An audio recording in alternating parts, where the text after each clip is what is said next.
Iphini lomqeqeshi Orlando Pirates uMandla Ncikazi alikaliphonsi ithawula ngesicoco seBetway Premiership nakuba leli qembu liphoxekile lishaywa iMarumo Gallants ngo-2-0 eFree State Stadium ngomgqibelo nokwenzela sala ngemuva ngamaphuzu angu-18 kwiMamelodi Sundowns. Amabhakabhaka asenemidlalo emine esandleni kodwa umjaho wesicoco ubukeka unzima kakhulu. uNcikazi usanethemba uthi uma iPirates iwina imidlalo esele umjaho usaqhubeka ukugcizelela ukuthi iqembu lithatha umdlalo owodwa ngesikhathi futhi lizoqhubeka likwenze lokho ukuze kushintshe izinto.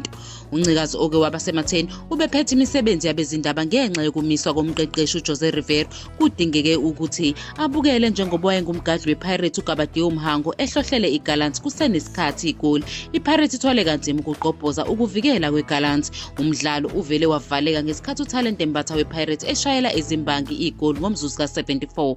uNcikazi ucabangisise ngalo mdlalo waphawula ukuthi iPirates ibiwuphethe umdlalo ngaphambi kokuthi ingenelwe igoli lokuqala ebelibekwe eceleni yize liwakhila amathuba kodwa iqembu lehlulekile ukwasebenzisa. Uvumile ukuthi ukuqina kweGallants bekungaphezu kwePirates ngalolu suku kodwa wahalalisela iqembu eliphikisayo ngendlela elidlale ngayo.